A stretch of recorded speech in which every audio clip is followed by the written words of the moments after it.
Rockline வெங்கடேஷோட தயாரிப்புல KS. Ravikumar இயக்கத்துல நம்ம A.R.. Rahman இசையில சூப்பர் ஸ்டார் ரஜினிகாந்த் நடிக்கிற படம் லிங்கா.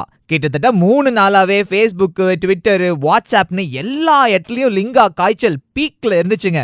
அவங்க எதிர்பார்ப்பை இன்னும் எகிர வைக்கிற மாதிரி தான் இப்போ ரிலீஸ் ஆகி இருக்கிற டீசரும் இருக்கு.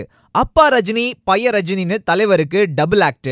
அதுல அப்பா ரஜினி ஒரு டேமை காப்பாத்த நினைச்சு முடியாம போயிட, பைய ரஜினி அந்த டேமையும் அதை சுத்தி இருக்கிற மக்களையும் எப்படி காப்பாத்துறார் அப்படின்றதான் கதைன்னு சொல்லிட்டு முன்னாடி சொல்லிட்டு இருந்தாங்க.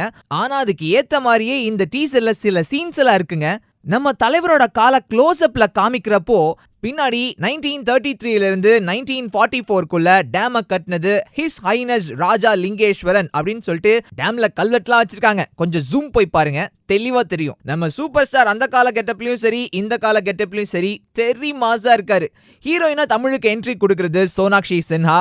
இவங்க அப்பாவுக்கு காம்பினேஷன் போல. பைய ரஜினிக்கு நம்ம அனுஷ்கா ஜோடி. டீசர்ல அவங்க கண்ணு மட்டும் க்ளோஸ் அப்ல காமிச்சிட்டு அப்படியே மாத்திட்டாங்க சார். அது மட்டும் இல்லாம பாட்டுல அவங்க காஸ்டியூம்லாம் பாக்குறப்போ ஹாலிவுட்ல எலக்ட்ரா, ரெசிடென்ட் ஈவில் இந்த மாதிரி படத்துல ஹீரோயின் போடுற காஸ்டியூம் தான் மைண்டுக்கு வருது.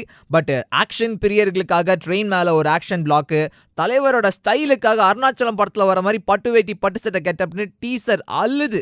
இவ்ளோ இருந்தாலும் சின்ன வருத்தம் என்னன்னா, பல சீன்ல நம்ம தலைவரை பாக்குறப்போ எந்திரன், சிவாஜி இந்த படங்கள் லைட்டா ஞாபகம் வர்றதுதான். ஆனா எப்படி இருந்தாலும் கே.எஸ். ரவிக்குமார் இருக்காரு, ஸ்கிரிப்ட்ல கண்டிப்பா பூந்து விளையாண்டு இருப்பாரு. அதனால சீக்கிரமா ஒரு திருவிழாவுக்கு நீங்க ரெடி ஆகிக்குங்க பாஸ்.